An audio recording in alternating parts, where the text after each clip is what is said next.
Hey guys, welcome back to my channel. Please like and subscribe it for more videos. So today we are going to study about the cardiac cycle. See what is cardiac cycle? एक heart beat और दूसरे heart beat के बीच में heart में जितनी भी changes हो रहे हैं, जितनी भी इवेंट्स टेक प्लेस कर रहे हैं, उसे हम बोलते हैं कार्डियक साइकिल। इसकी ड्यूरेशन क्या होती है? 0.8 सेकेंड्स। अब हमें दो टर्म पता होने चाहिए इसके लिए, सिस्टोल एंड डायस्टोल। सिस्टोल का मतलब होता है कॉन्ट्रैक्शन एंड डायस्टोल का मतलब होता है relaxation. Okay, now we know that heart में 4 चैम्बर्स होते हैं, 2 एट्रिया एंड 2 वेंट्रिकल्स। तो एट्रिया और वेंट्रिकल दोनों में सिस्टोल डायस्टोल होगा। ओके, अब ये जो 4 इवेंट्स है that is ventricular systole, atrial systole, ventricular diastole, atrial diastole, ये सारे के सारे क्या होते हैं? साथ में चलते हैं। ऐसा नहीं है कि पहले वेंट्रिकुलर सिस्टोल हो रहा है फिर एट्रियल सिस्टोल। नो, ये दोनों कोरिलेट, अपने कोइंसाइड करते हैं, साथ में चलते। Okay, we will see that. See ventricular systole होता है 0.3 सेकेंड्स एंड डायस्टोल होता है 0.5 सेकेंड।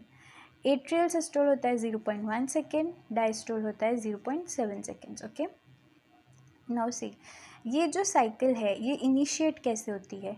सी साइनो एट्रियल नोड होता है, ऐसे नोड होता है हमारे पास हार्ट के अंदर। तो suppose this is heart. Okay, ये हार्ट है, यहाँ पे राइट एट्रियम, यहाँ पे left atrium, right ventricle, left ventricle, ये होता है।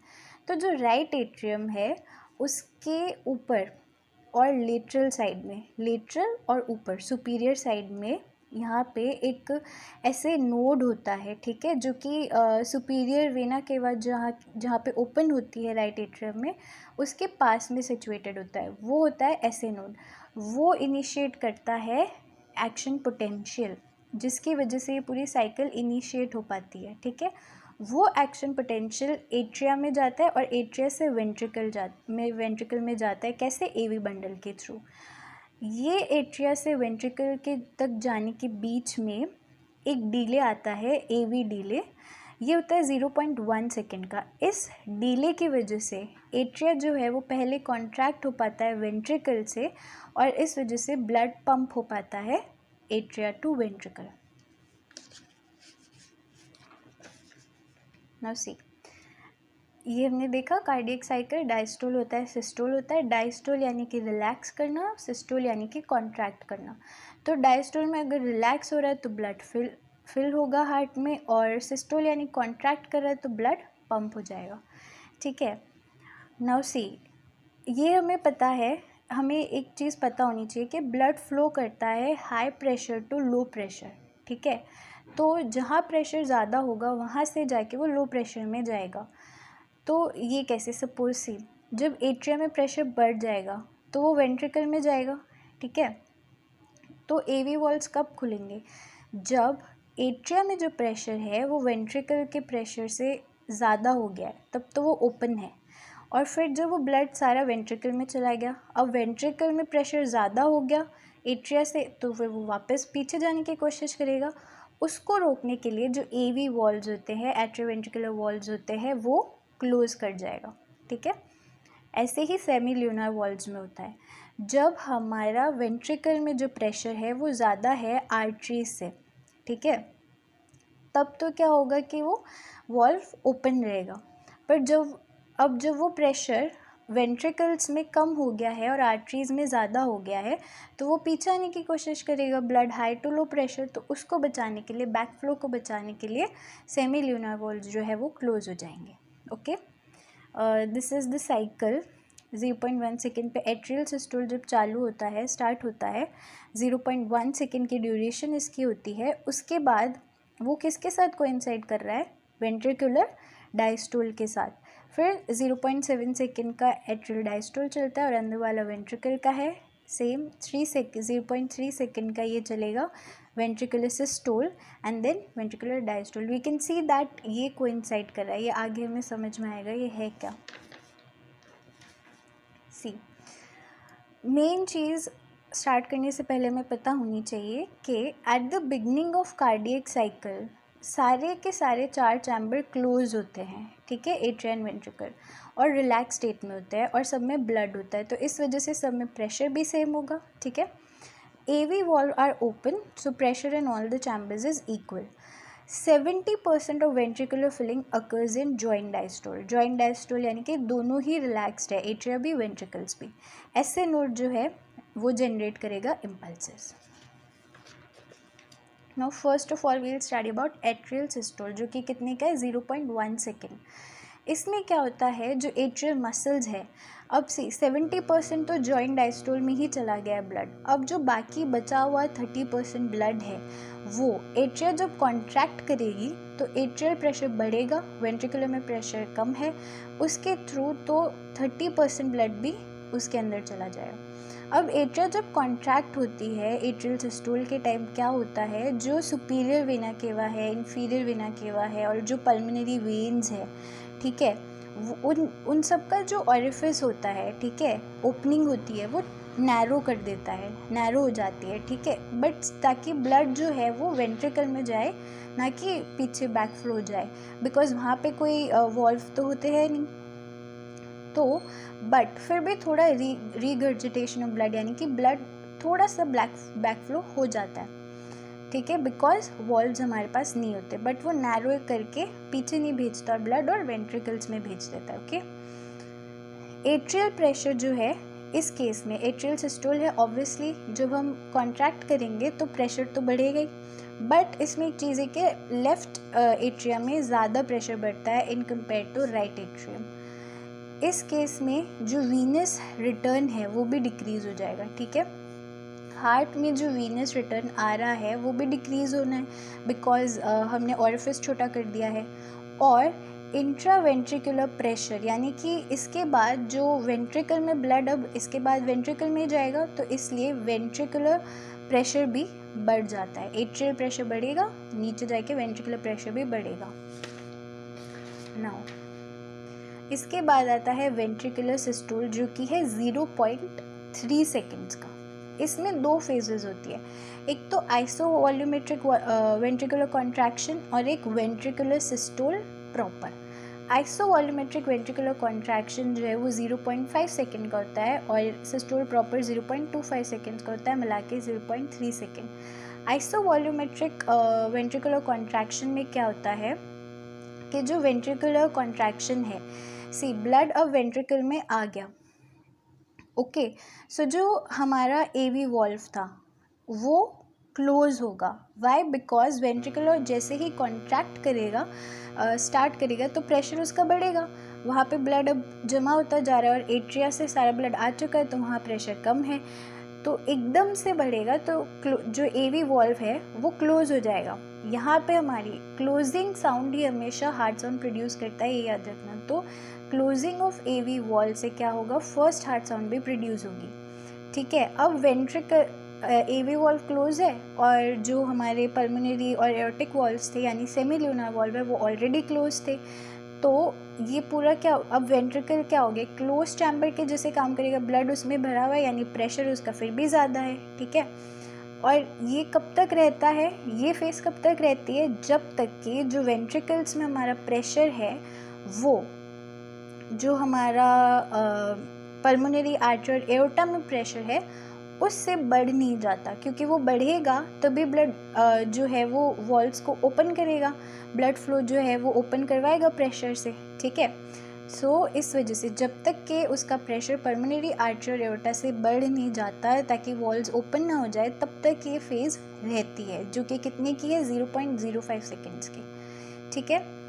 ऑनसेट ऑफ वेंट्रिकुलर सिस्टोल, ये एक इम्पॉर्टेंट पॉइंट है कि जो वेंट्रिकुलर सिस्टोल होता है वो ऑनसेट पे, मतलब जो वेंट्रिकुलर सिस्टोल होता है तो एक जो एट्रिया है उसमें एक शार्प राइज होता है, वाई, बिकॉज जो AV वॉल्व है वो थोड़ा सा बल्ज हो जाता है एट्रियम में, ठीक है, इस वजह से एक प्रेशर बढ़ जाता है एट्रिया में।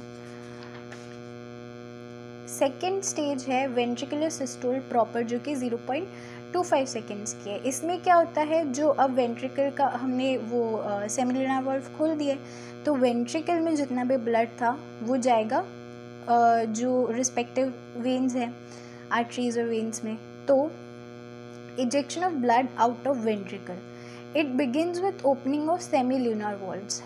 कब स्टार्ट होगा? जब सेमिल्यूनर वॉल्व ओपन हो गए, ठीक है। इसमें 3 फेजेस आते हैं, rapid ejection phase, peak phase और slow ejection phase. Rapid ejection phase, ये हम टाइम पीरियड ना भी याद करें तो चलेगा, 0.25 ये याद रहना चाहिए। इसको हमने डिवाइड किया 0.1 और 0.15। रैपिड इजेक्शन कब होगा? अब सी बिल्कुल ही एकदम से प्रेशर डिफरेंस आ गया ना, तो जल्दी जल्दी ब्लड जाएगा, ठीक है। तो इंट्रा वेंट्रिकुलर प्रेशर जो है वो सबसे मैक्सिमम होता है। 2/3 ऑफ स्ट्रोक वॉल्यूम जो होती है वो इसी टाइम पे इजेक्ट हो चुका है ब्लड, ठीक है। फिर पीक फेज, ये होता है जब एओर्टिक और पल्मोनरी आर्टरी में जो प्रेशर है वो वेंट्रिकुलर प्रेशर से बढ़ जाता है। तो इस केस में बैकफ्लो जाना चाहिए था, बट नहीं होता है, बिकॉज ये बहुत शॉर्ट पीरियड के लिए रहता है और जो मोमेंटम है वो ब्लड को आगे भेजता रहता है, ये बीच में थोड़ी सी देर के लिए आता है। और फिर स्लो इजेक्शन फेज, इसमें क्या होता है, जो वेंट्रिकुलर प्रेशर है वो स्टार्ट होता है डिक्लाइन करना, क्योंकि अब ब्लड तो ऑलरेडी जा रहा है, प्रेशर कम लगेगा, तो इस वजह से ये डिक्लाइन होना स्टार्ट होता है। 1/3 ऑफ स्ट्रोक वॉल्यूम इस फेज में इजेक्ट होता है। Now what is stroke volume? Stroke volume यानी कि वेंट्रिकल एक स्ट्रोक में कितना ब्लड इजेक्ट कर रहा है रेस्ट पे, ठीक है, वो होता है 70 to 80 ml। और अगर हम देखें कि वेंट्रिकल में डायस्टोल जब हो जाए तब कितना वॉल्यूम रहे, वो रहता है 130 ml एंड डायस्टोलिक वॉल्यूम। तो ये तो 70 to 80 इजेक्ट कर रहा है और लास्ट में हमारे पास वेंट्रिकल में 130 बच रहा है, यानी 65% जो है इतना ही हो रहा है। और एंड सिस्टोलिक वेंट्रिकुलर वॉल्यूम, यानी कि जब सिस्टोल ख़त्म हो गया है वेंट्रिकल का, तब कितना वॉल्यूम वेंट्रिकल में बच रहा है ब्लड का, तो वो 50 ml बचता है, ओके।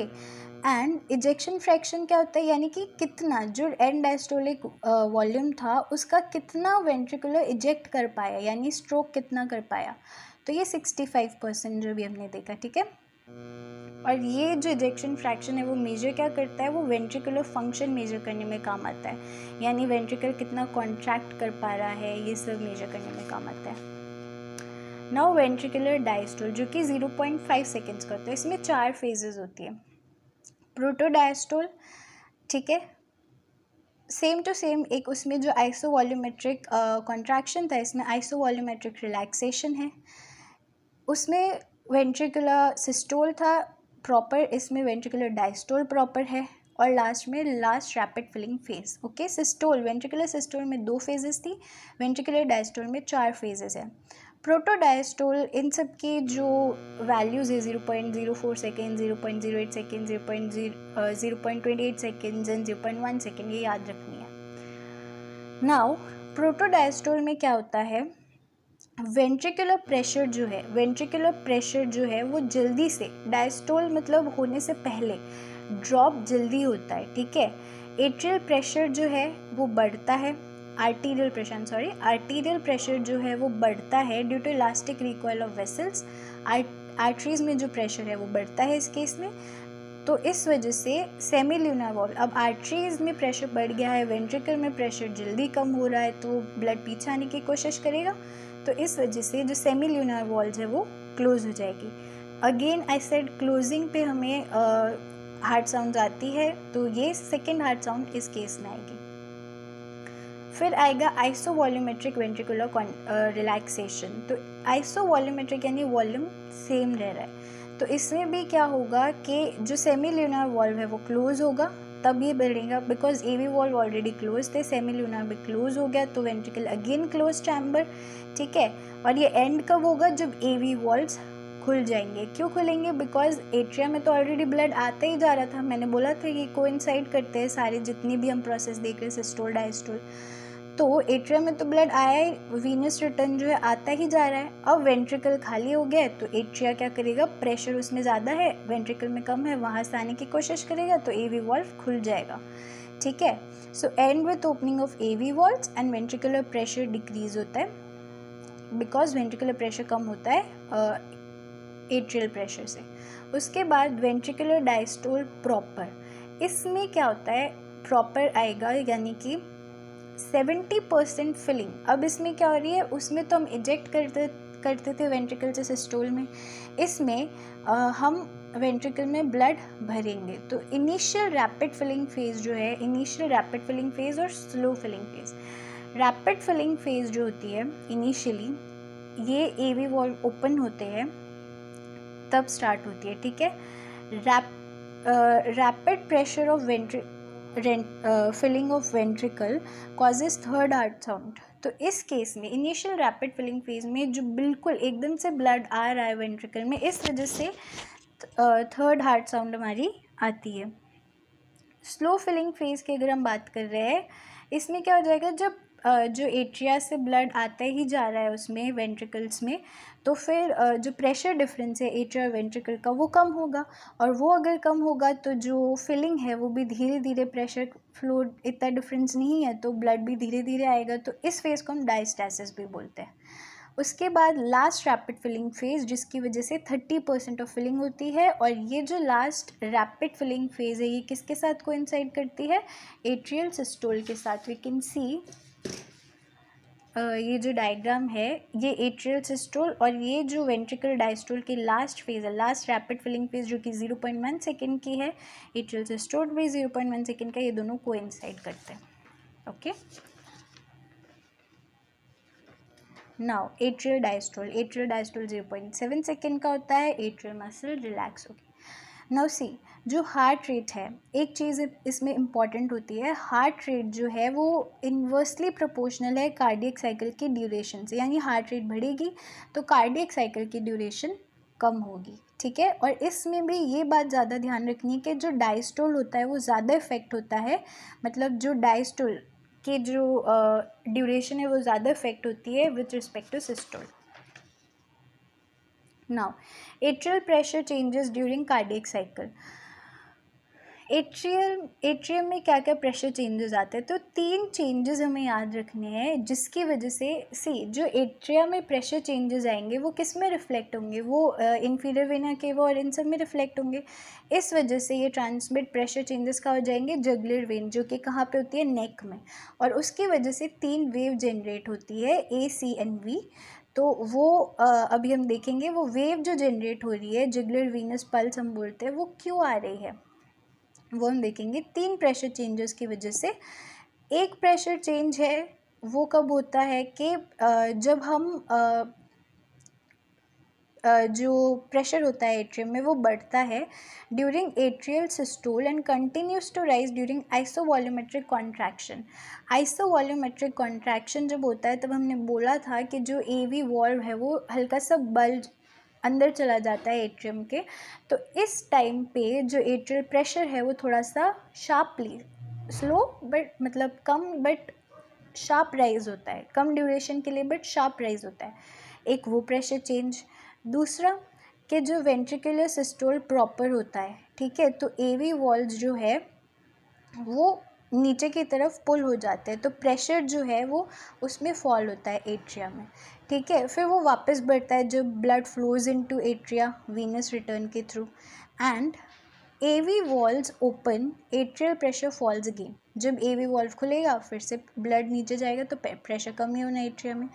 एंड जब डायस्टेसिस होता है, यानी कि स्लो फिलिंग फेज था, उस टाइम स्लो फिलिंग फेज में क्या हो रहा था, प्रेशर दोनों में बराबर है तो थोड़ा सा हल्का सा प्रेशर जो है एट्रिया में बढ़ जाता है।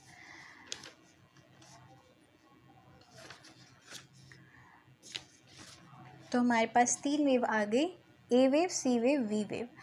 तो जो ए वेव है वो क्यों हो रही थी, एट्रिया में सिस्टोल होता है उसकी वजह से ए वेव होती है। During atrial systole the orifice of IVC यानी inferior vena cava, superior vena cava, ये कंस्ट्रिक्ट हो जाते हैं, तो वीनस इनफ्लो जो है वो भी उस टाइम हमने बोला था एट्रियल सिस्टोल के टाइम कम होता है। तो इस वजह से जो वीन है, एक तो उसका ओरिफिस छोटा हो गया, ऊपर से वो जो ब्लड लेके आ रही है वो एट्रिया में जा नहीं पा रहा, तो इस वजह से प्रेशर जो है वो वेन में बढ़ जाएगा, जिसकी वजह से ए वेव कॉज होती है। सी वेव की हम बात कर रहे हैं, तो जो प्रेशर एट्रिया में प्रेशर बढ़ता है आइसोवॉल्यूमेट्रिक कॉन्ट्रैक्शन के टाइम, जब एवी वॉल्व अंदर बल्ज हो जाता है उस टाइम जो प्रेशर बढ़ता है एट्रिया में, उसकी वजह से सी वेव आती है। C, this is A wave, this is C wave, क्योंकि वो थोड़ा सा ही आता है। और V wave due to increase atrial pressure before tricuspid valve open. Tricuspid valve जब ओपन होगा उससे पहले एट्रिया में जब प्रेशर बढ़ेगा और भी कम है ये वी वेव तब आएगा। ये JVP रिकॉर्ड है, jugular venous pulse record. Now see this is the whole event and cardiac cycle जो भी हमने देखा है, ECG, हार्ट रेट सब कुछ है इसमें। तो that we this we just need to learn. See, first of all, atria. This is atrial. The red one is left atrial pressure. तो 0.1 सेकेंड की हम बात कर रहे हैं। यहाँ पे 0.1 सेकेंड में एट्रियल सिस्टोल होगा तो प्रेशर बढ़ेगा, ठीक है। फिर बीच में हमने बोला था कि आइसोवॉल्यूमेट्रिक कॉन्ट्रैक्शन के टाइम जो बल्जिंग आती है उसकी वजह से हल्का सा प्रेशर बढ़ा, AV वॉल्व की जो बल्जिंग आती है, ठीक है। यहाँ पे AV वॉल्व जो है वो क्लोज भी होता है तो यहाँ पे फर्स्ट हार्ट साउंड भी आएगी, ठीक है। और साथ साथ में वेंट्रिकल का भी देखें तो वेंट्रिकल का बढ़ता है। फिर यहाँ पे फिर कांस्टेंट रहता है, मतलब एट्रियम में इतना चेंजेस नहीं आता प्रेशर में। फिर जब इनिशियल रैपिड फिलिंग फेज आती है तब प्रेशर थोड़ा सा कम होता है एट्रिया में and then again it repeats itself. उसके बाद हम वेंट्रिकल की बात कर रहे हैं। वेंट्रिकल में अचानक से प्रेशर बढ़ेगा जब क्या हो रहा होगा, वेंट्रिकुलर सिस्टोल। 3 सेकेंड के लिए वेंट्रिकुलर सिस्टोल होगा तब प्रेशर बढ़ेगा एंड देन अगेन डायस्टोल के टाइम कम होगा। ये 4 पॉइंट हमें याद रखने हैं। ये दोनों सेमिल्यूनर वॉल्व्स के लिए, ये दोनों पॉइंट AV वॉल्व्स के लिए। Closure of AV valves first heart sound, opening of semilunar valves no heart sound, closure of semilunar valve second heart sound, opening of AV valve no heart sound, okay. Then this is jugular venous pulse and this is ECG. We can see this. Now heart sound. Heart sound जो होती है, 4 heart sound होती है mainly. तो first of all mainly जो heart sound हमारे लिए important होती है वो फर्स्ट हार्ट साउंड और सेकंड होती है लब्ड अप।